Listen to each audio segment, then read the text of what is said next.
This happened to me a few years ago. Me and my fiancé Peter just moved into a new town.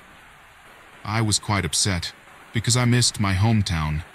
I had spent my whole life there, but Peter and I needed a new start, and switching towns seemed like a good idea. Peter was an architect, and he worked mostly from home. He would spend hours in his room where he would draw up plans for new buildings, parks, houses, etc. On the other hand, I was a kindergarten teacher. I really loved working with kids. They're so innocent and so happy all the time. You just couldn't be sad around them. After moving into our new house, I went to the local kindergarten to try to apply for a job. Luckily for me, some old worker just retired last month, and they were looking for a replacement. I managed to get an interview 3 days later. In charge of the kindergarten was an older lady called Melissa. After a short interview, she said that she liked my spirit and smile, that I seemed like a very warm and kind person. She offered to take me around the building so I could become familiar with it. The kindergarten was medium-sized. It had 4 main rooms, the first being a playroom, where kids spent most of their time, well, playing. Then there was the kitchen, a bedroom, and room for staff. Outside, behind the kindergarten, there was a big playground. Now, upon entering the playroom, I saw tons of children playing, laughing, and making loud noises. "There's no place like home," I said. "They're wonderful, aren't they?" Melissa said. "Yeah, they really are," I replied. As we spoke, something caught my eye. Back in the corner of the room was a little boy, sitting all by himself. He wasn't speaking with anyone or playing with anything. He just sat in a small chair and looked at the wall. "What's wrong with the boy there?" I asked Melissa. "Oh, that's Nolan. He's always like that. We don't know why. We tried to talk to him, but he never really answers." "Can I try?" "Go ahead," she said. I walked over to Nolan and sat next to him. I tried asking him for a name, but he quickly just ran off. Now, I didn't want to push or scare him even more, so I just left him with Melissa. The next week, I officially started working there. My work, on the one hand, was very simple, but on the other hand, quite dynamic. Luckily, I had help from 3 great co-workers and Melissa. Our first task was to wait for parents to deliver their children. Then we had a few hours of playtime, followed by a nice homemade meal. I mentioned earlier that I really love kids, and that is true.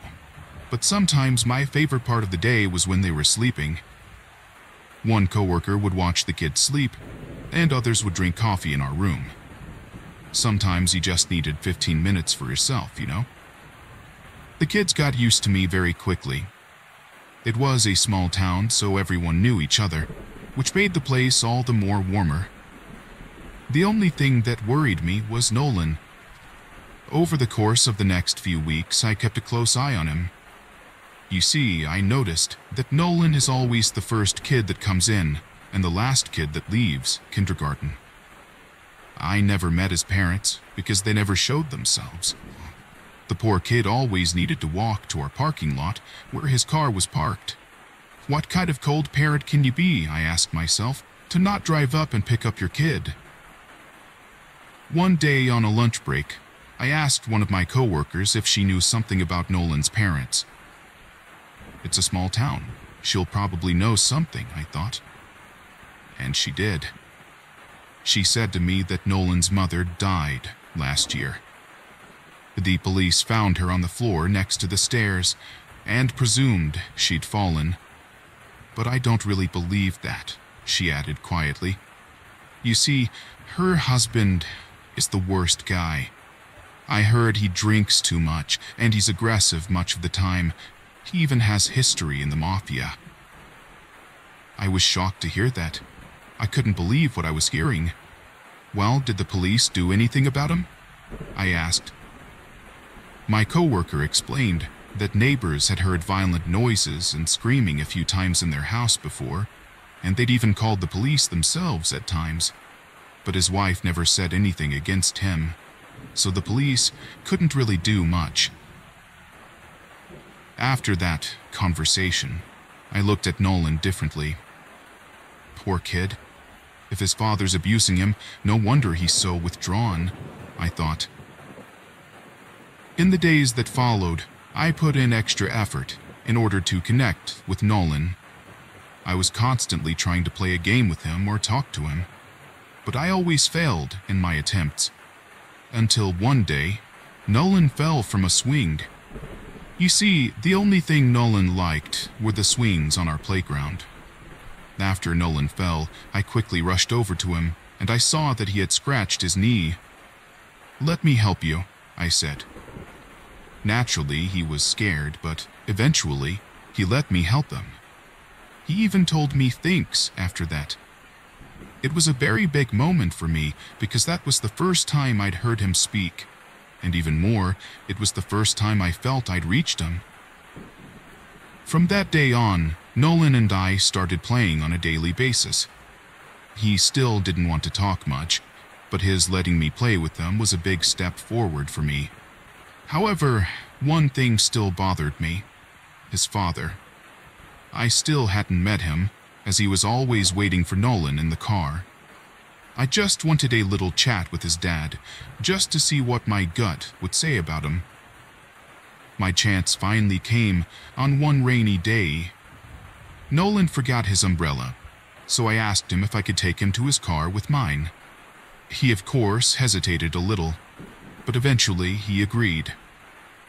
When we got to his father's car, I opened the back door for him and came to the front to talk with his father.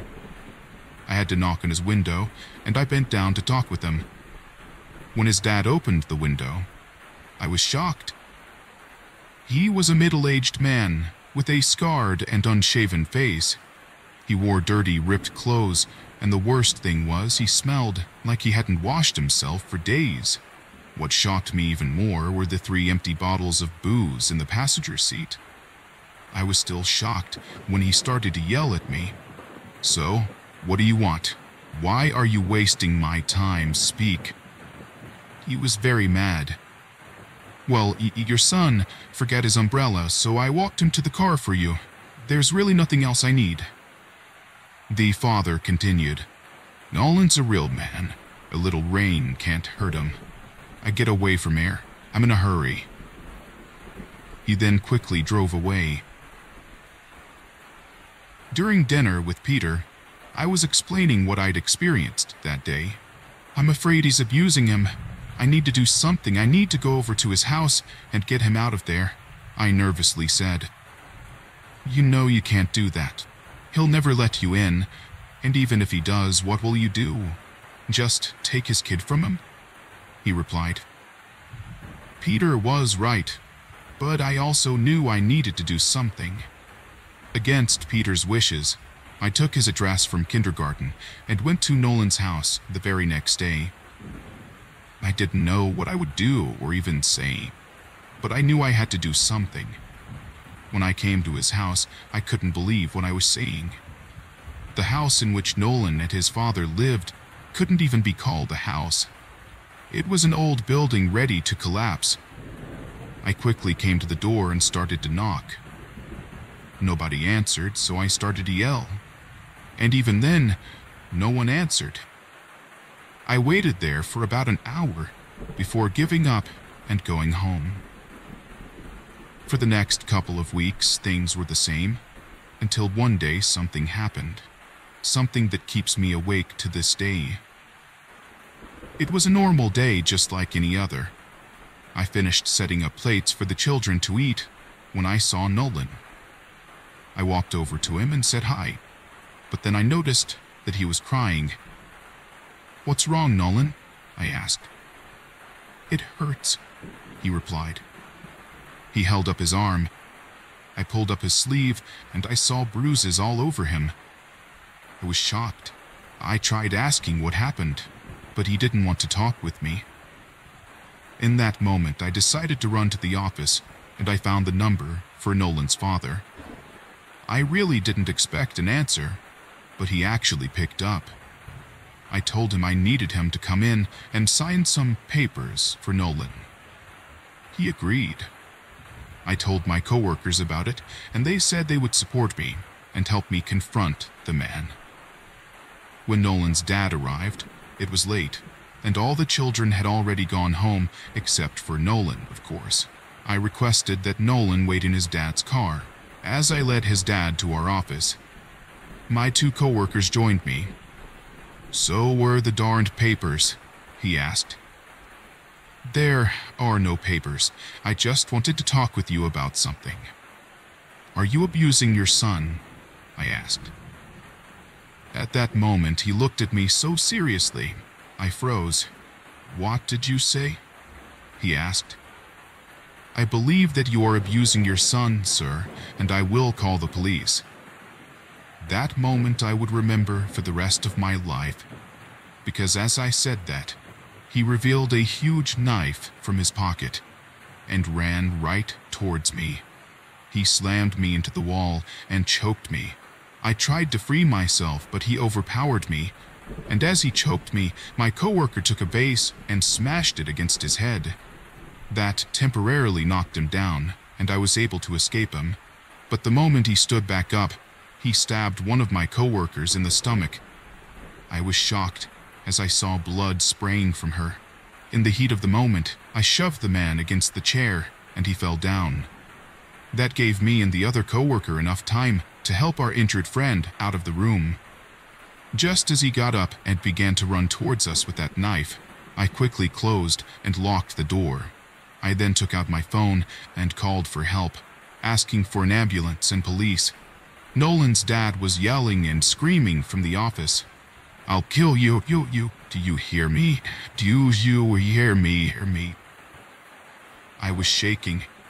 I couldn't believe what was happening. I tried to calm down. I needed to help my injured coworker, but I just couldn't stop crying. The police and ambulance came here very quickly after my call, and they arrested him. Paramedics took my coworker to the hospital. As the police were taking Nolan's father to their car, he continued to yell, "I'll find you, and I'll get you. I'll kill you. Trembling like never before, I watched as the police took Nolan to the station. Some other officers took reports from me and my other coworker. After that, I called my fiancé, and he picked me up at the kindergarten. I shared the story with him. He was even more shocked than I was. How could someone do something like that? He wondered. After a few days, I heard from my injured coworker that she would be fine. The wound wasn't too deep. That was a relief. But even more joy came when I heard that Nolan's dad got a life sentence in prison. Despite his punishment, I was sad and angry. Why didn't I just call the police? My stubbornness nearly got my coworker killed. After a few months, my husband and I switched towns again. I just couldn't work and live there anymore. Every time I came to that kindergarten, images flooded my mind. Images of blood, a knife, and yelling from Nolan's dad. I needed a fresh start. Nowadays, I work at a preschool in my new town. I even have 2 kids of my own. I'm in touch with one of my old coworkers, and she let me know that Nolan has a new family, and now he's the happiest boy she's ever seen. I'm glad I managed to help Nolan, but to this day I can't process what happened. Can someone really be that cold-blooded? What if we didn't have my coworkers with me that day? Would he really have just killed me on the spot? One thing is sure. From now on, I'll be calling the police first.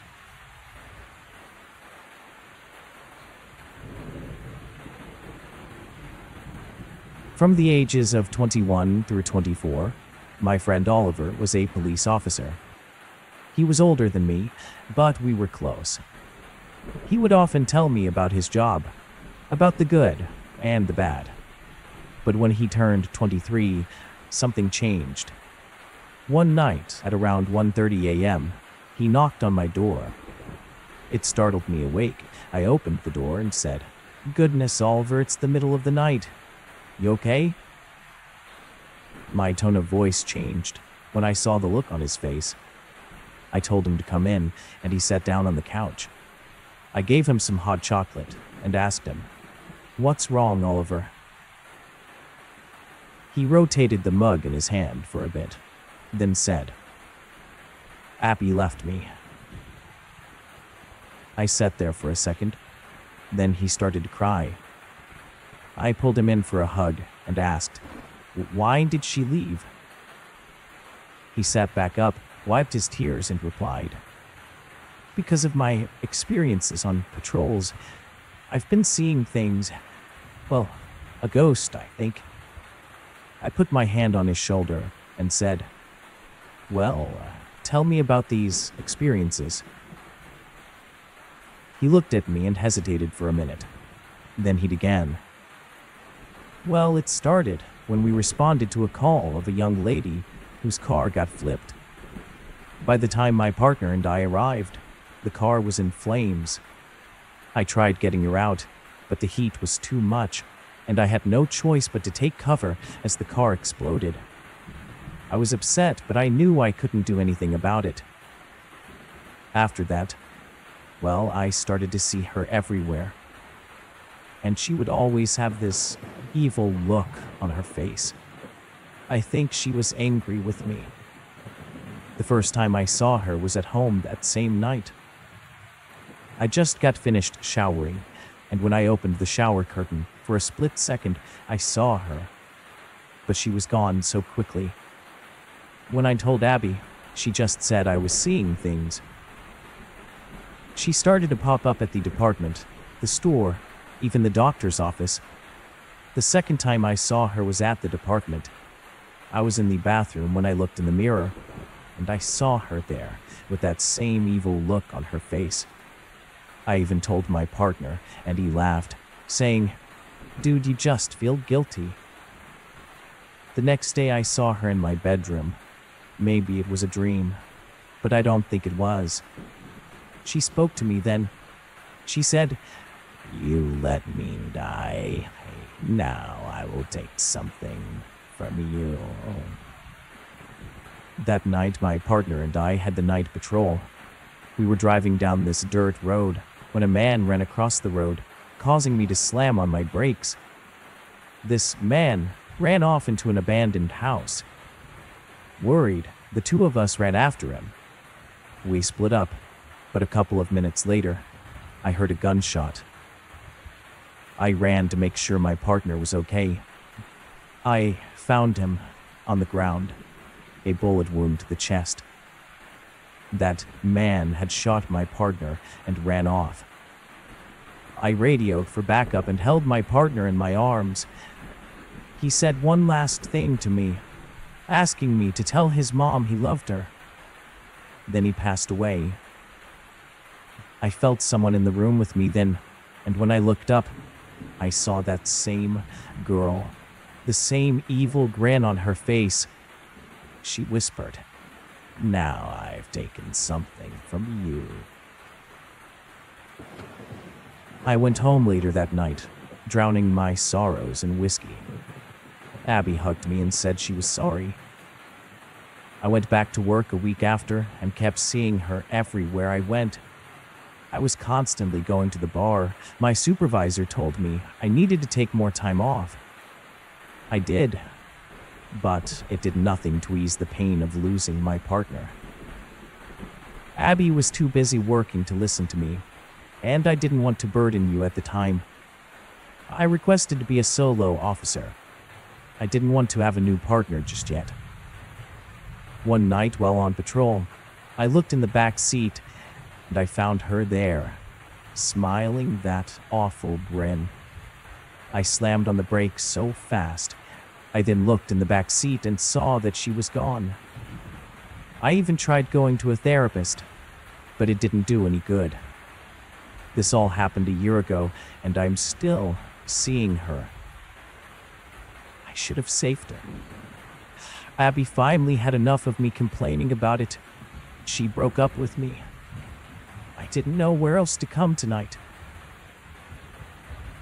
After he finished telling me his story, I gave him a hug again and said, "Oliver, listen. You did everything you could to save her, and I'm sorry with what happened with Abby. I don't think she understood what you were going through, but I think you're a great guy." Oliver fell asleep on my couch. Soon after that, he quit the force. He turned in his gun and badge, and eventually, he did stop seeing the woman. It was so good seeing him happy again. Unfortunately, not too long ago, Oliver passed away from cancer. By the time it was detected, it was too late for him. Before passing, Oliver got a dog to help him with his troubles.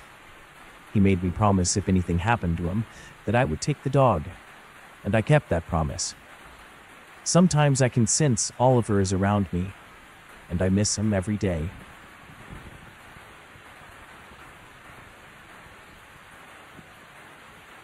Look, I've been a regional manager for a specific convenience store chain for over a decade now. But there's one night I can't shake from my memory, no matter how hard I try.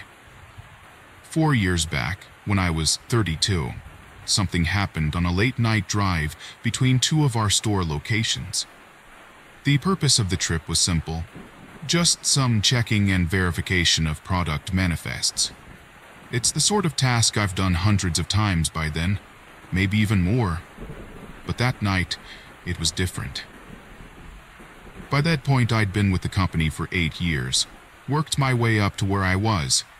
I knew the routes like the back of my hand, but the highway I drove down that particular evening felt off. I mean, sure, I've had drives where there weren't many cars around, but this was complete isolation. Not a single headlight or taillight in sight.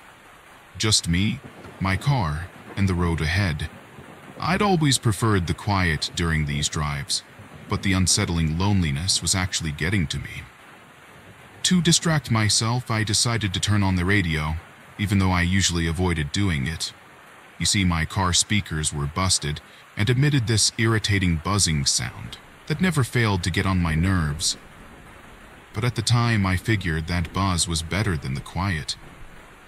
The tunes were generic, something I'd heard on every other station a million times, but it was background noise, and I appreciated it. Driving along, trying to hum to the tunes, my eyes caught something odd in the distance.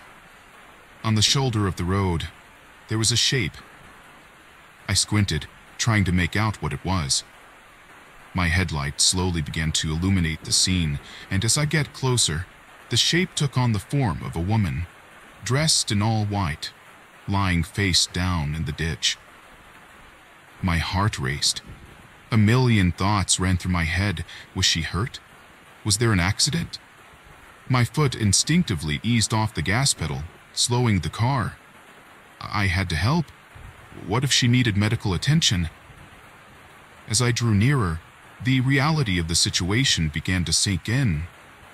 I was alone on a desolate highway with a mysterious woman lying by the side of the road. The humming of the radio and the faint buzz from my busted speakers now seemed to be the only sounds in the world, contrasting sharply against the disturbing sight just ahead of me. It felt like a scene straight from a scary movie, and I had unwittingly become a part of it. The decision of what to do next weighed heavily on me, as the distance between my car and that woman shortened. After pulling over, I turned on my flashers, hoping their blinking might alert any other drivers to our presence. The overcast skies made the night especially dark, and a chill ran down my spine as I sat there in my car, the only sounds being the hum of the engine and the music-infused buzzing of my radio. I could not shake the gnawing feeling at the pit of my stomach, because something felt wrong, deeply wrong. But here was a person who might be hurt. I couldn't just drive away. Taking a deep breath, I mustered the courage to unlock and open my car door. My phone was in my hand, my thumb hovering over the 9 button, ready to dial for help. The cold night air stung my face as I made my way slowly to the motionless figure. Every step felt like an eternity, and the nagging sense of unease grew with each one. As I approached, I could make out more details. The woman's white dress was stained and tattered in places. Her long hair obscured her face, and I couldn't tell if she was breathing or not. I hesitated for a moment, thinking of what to say. Maybe a simple, "Hey, are you okay?" would do. But before I could even utter a word, it all happened so fast. The woman's hand shot out, clutching my ankle with a grip that felt like iron. I barely had time to react before her other hand came into view, this one wielding a small knife. Panic surged through me. I tried to pull away, but she was quick, too quick. The sharp sting in my calf confirmed my worst fear. She had stabbed me. The pain was sharp and immediate. I yanked my leg away with all the force I could muster, feeling her grip loosen. My mind raced. I had to get back to my car. I had to get away, but with every step, the pain in my calf made it clear that running was not an option. All I could manage was a painful limp. Still reeling from the shock and pain, I managed to put some distance between me and that woman, desperately aiming for the safety of my car. But, as if the situation wasn't terrifying enough, things took a turn for the even worse. The woman, now on her feet, began to scream a single word that echoed into the cold, empty air. "Hooray, hooray!" Her voice was shrill and desperate, like someone on the verge of madness. What happened next made my blood run cold. From the woods, I heard it, the unmistakable sound of footsteps. Not one, but multiple sets. It was as if an entire group was rapidly approaching, and by the sound of it, they were not far away. My mind raced, trying to make sense of the situation. Who were they? Why was she screaming for them to hurry? Hurry to do what? In my peripheral vision, I saw movement from the tree line, and what emerged will forever be etched into my mind. 3 large men, their clothes also tattered and worn, burst from the woods. The moonlight glinted off the large machetes they each held. Their intentions were clear. Every instinct in my body screamed at me to get in my car and go. Ignoring the pain in my calf, I fumbled for my keys, practically throwing myself into the driver's seat. The engine roared to life, and without a second thought, I floored the gas pedal, my tires screeching against the asphalt. As I sped away, I glanced in the rearview mirror. The 3 men had stopped. They stood next to the woman now, watching my car disappear into the night. The whole encounter felt like something out of a nightmare, but the burning sensation in my calf was a very real reminder of what had just transpired. It took me some time to process what happened, and even still a large chunk of skin on my calf is completely numb from some damaged nerves. I never did check those product manifests that night. I drove straight home, locked all my doors, tended to my wound until sunrise when I finally went to a hospital. For a long time I was plagued by a barrage of questions. What did they even want? Was it just a twisted trap for unsuspecting motorists? A carjacking gone wrong, or something even more sinister? To this day, I still have no definitive answers, but one thing's for sure. Night or day, I avoid that section of highway at all costs. And no matter how dire the situation looks on the road, I will never, ever stop for anyone again. That night taught me that sometimes the most ordinary situations can turn into your worst nightmare.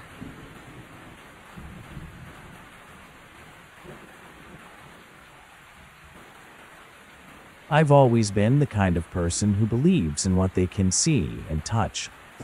Ghosts, spirits, and otherworldly things? Not in my book. I'm 42, divorced, and a father of 2 amazing kids. After the separation, I took a job as the nighttime janitor to pay the bills and to avoid paying for childcare. It was at an old downtown office building in the heart of Cincinnati, Ohio. That building had a long history, serving as everything from a bank to a library over the years. By the time I started, it was mostly rented out to tech startups and law firms. My first week there was pretty mundane. The building, despite its age, was well maintained. My duties include cleaning the bathrooms, vacuuming the floors, emptying trash bins, and occasionally fixing a faulty light. The place was huge, and sometimes the long, silent corridors could give me the chills. But there were no ghosts to worry about, just the occasional mouse or 2. One Thursday night after finishing the 4th floor, I decided to take a break in one of the empty offices. This one in particular had a large window overlooking the downtown area. The city was beautifully lit, and the room was comfortable and silent. As I began to sip at my coffee, I heard what sounded like soft weeping coming from the hallway. Initially, I brushed it off, thinking it might be a leaky faucet or the wind from outside. But as I listened more intently, there was no denying it. Someone was crying. I felt a mix of curiosity and concern. I grabbed my flashlight and stepped into the corridor. The sound seemed to be coming from the end of the hallway, near the old storeroom. As I approached, the crying grew louder. It was a woman's voice, filled with so much pain. Thinking someone might be hurt, I quickened my pace. But when I reached the storeroom door and opened it, the crying abruptly stopped.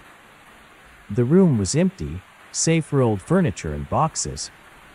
I called out, "Hello? Anyone here?" But there was no answer. Confused, I started to search the room. Then I noticed it. A small vent near the bottom of the wall. The sound must have traveled through the ventilation system. That meant the crying was coming from somewhere else in the building. Determined to help, I decided to follow the sound. I journeyed down to the 3rd floor, then the 2nd. The crying seemed to move as I did, always just out of reach. When I made it to the ground floor, the sobbing was clearer than ever. It was definitely coming from the basement. Now, I'd been in the basement only once, during my orientation. It was where the old bank vaults were. The place had a heavy, damp atmosphere, and I remember feeling a bit uneasy. But that was during the day. This was night. With every step I took down the creaky wooden stairs, the sobbing grew louder.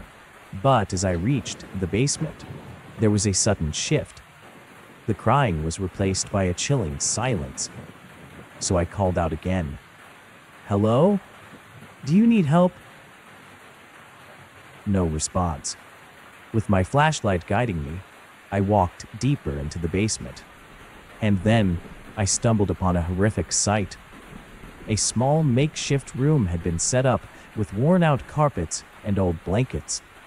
In the center was a metal chain attached to the wall. And at the end of that chain was a collar.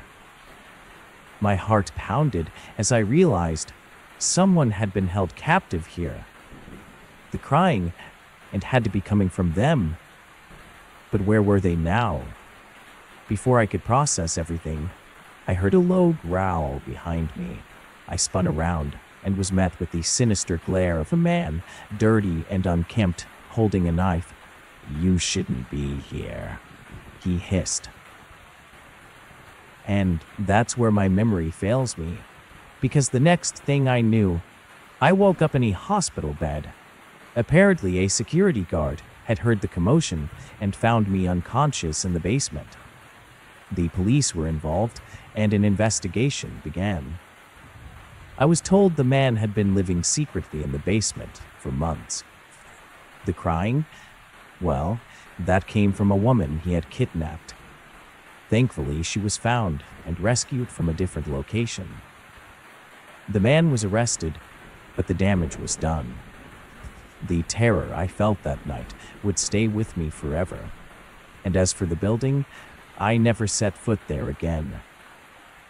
The days following that incident were a blur of police statements, therapy sessions, and sleepless nights.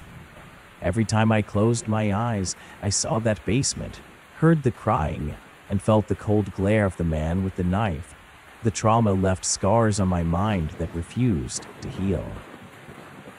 The city was abuzz with the story.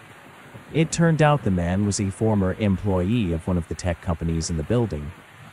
After being fired, instead of leaving, he hid in the building, creating this sinister lair in the basement.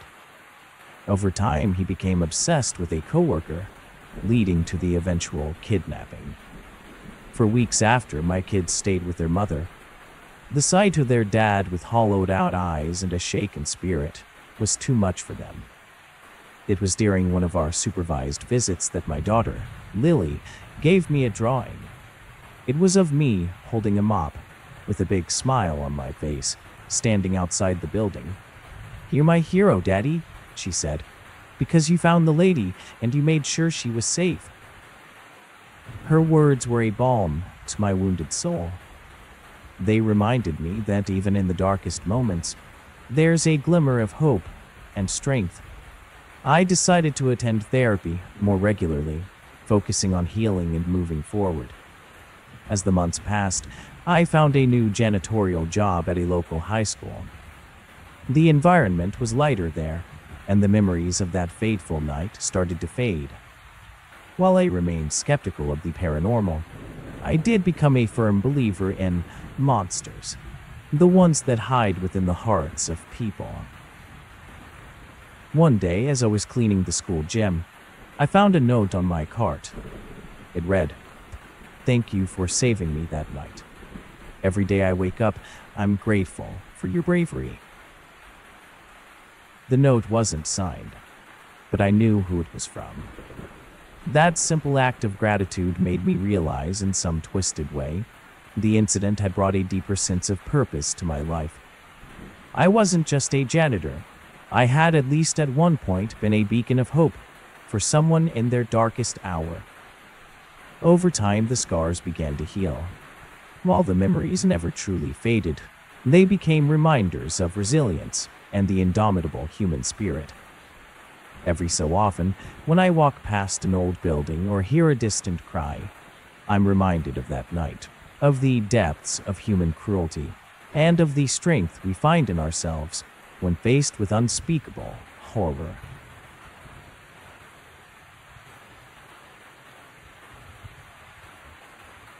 I work in a small library in a rural town of North Carolina.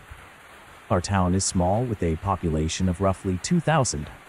The kind of place where everybody knows everybody, and most of us have gone to school together at some point. So it's really a good sense of community and safety. The night was the same as any other.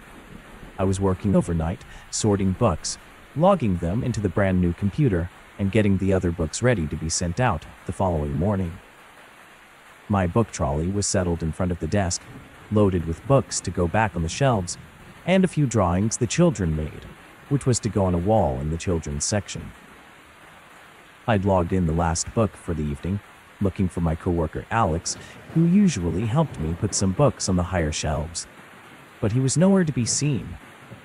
I figured he was in the restroom, so I just got started on the drawings. I crossed the front room, going down a small hallway.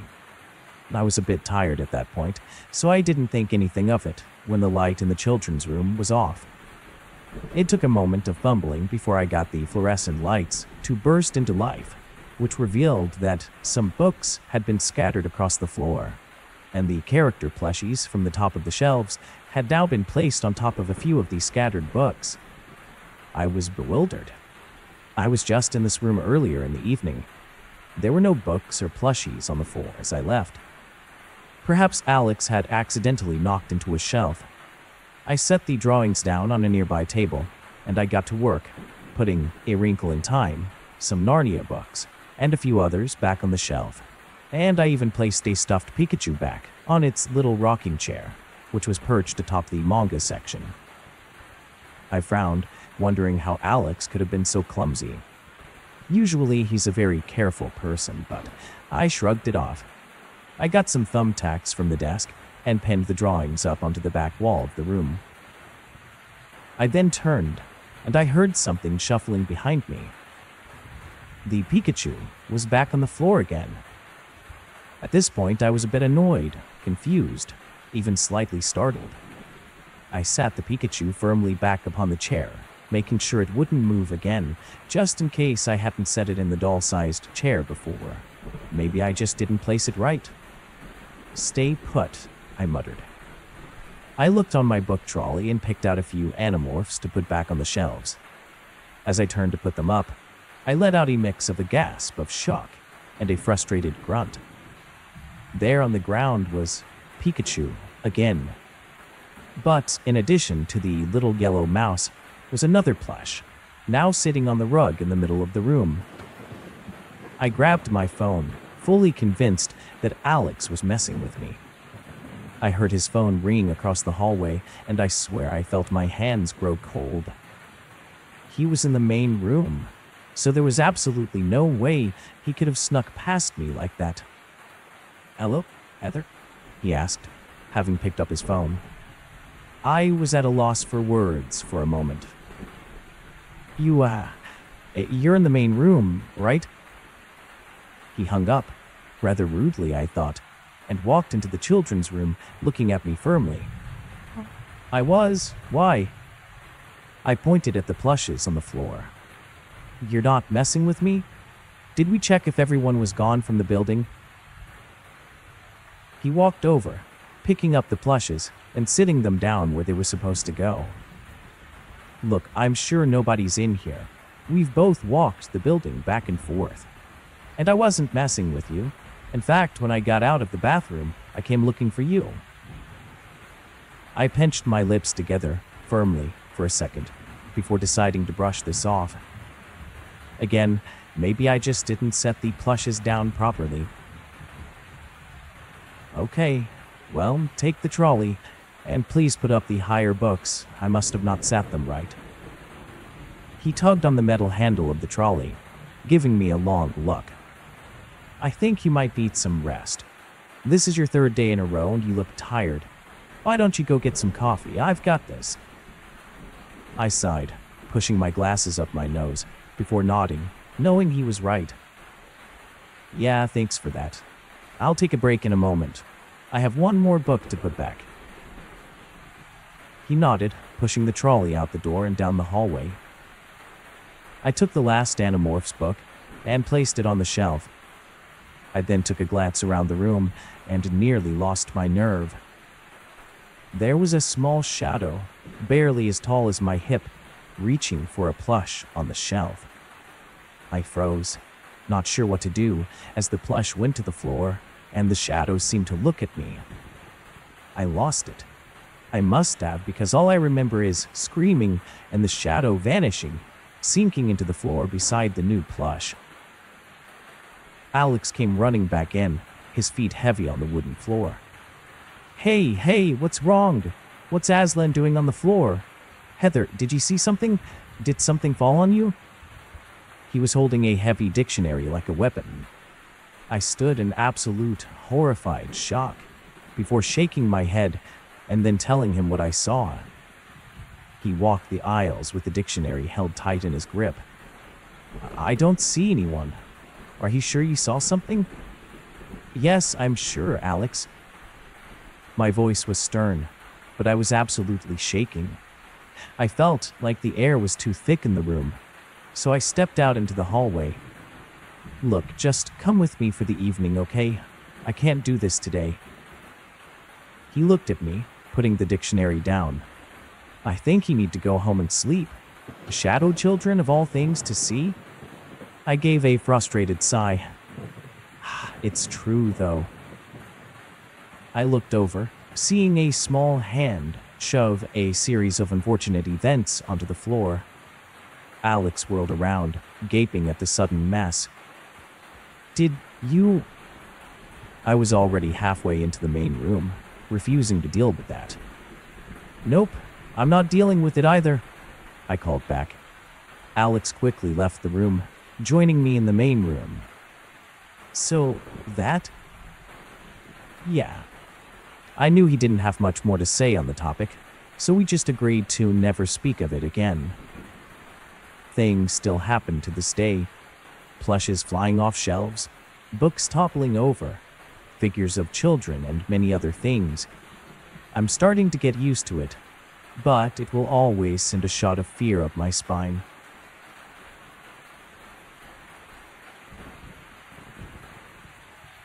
This happened 2 or 3 months ago, in the middle of summer. I work as an arborist. People call us tree surgeons. If you're unfamiliar with our job, we basically take care of trees. We plant new trees, transplant old ones. We remove tree stumps, trim them to remove dead leaves or branches. You get the gist. One day after the day's briefing, I was sent to a small park to diagnose a particular tree. It was pretty close to the main trail, and a few folks had already sent in reports about it to the county office. The county contacted my boss. Then my boss sent me to check it out and report back. I got there around noon. The sun hung high in the sky, casting a warm golden glow over the small park as I made my way toward the tree in question.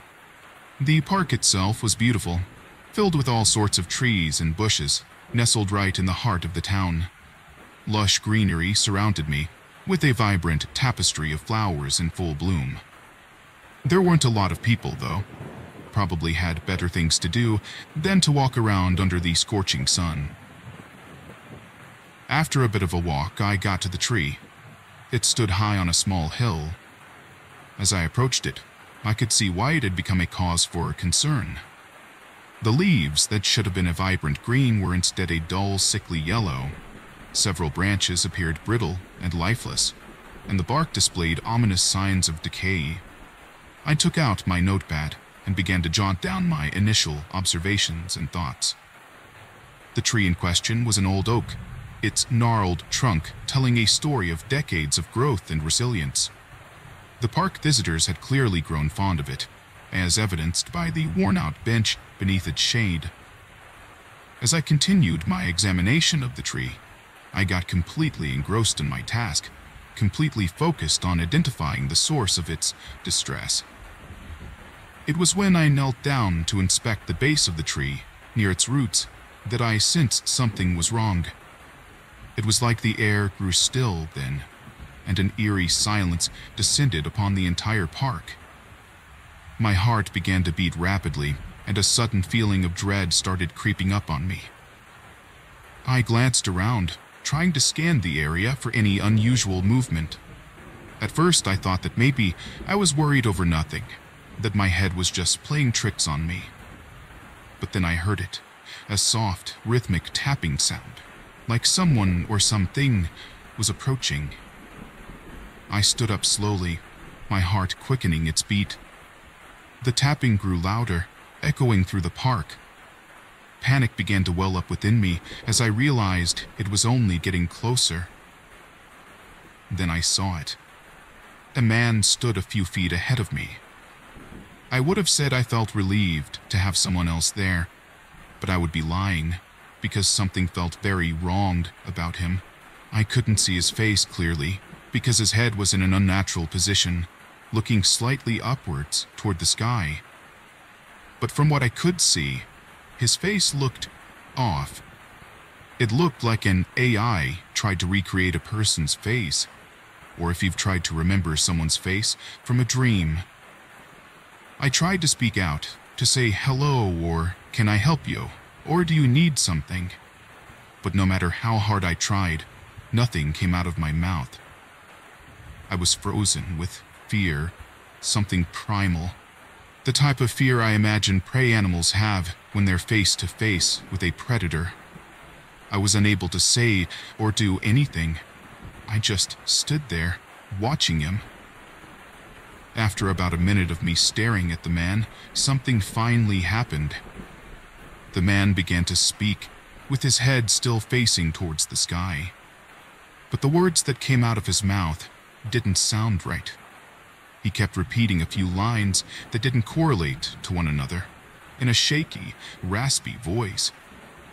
I don't remember everything he said, but I do remember a few. Help. What do you want over there? But the way he said those words were all wrong. Mispronunciations, voice cracks, odd tones. Then he looked at me. Now I could see his face clearly. God, I wish I could erase what I saw from my mind. His face was completely malformed. But what stuck out to me the most were his eyes. They were deathly pale, and it looked as if a part of his irises and pupils were missing. I can't really explain it better than that. Then that creature started opening its mouth wide, impossibly wide, until it seemed like its jaw might dislocate. At long last, my body responded to my desperate pleas to move, and I ran like I never had before. I ran all the way to my car and drove off without ever looking back. After some time had passed and I calmed down, I gave a half-hearted report about the tree and clocked out for the day. I still work as an arborist, but from now on I avoid any tasks where I would be working alone.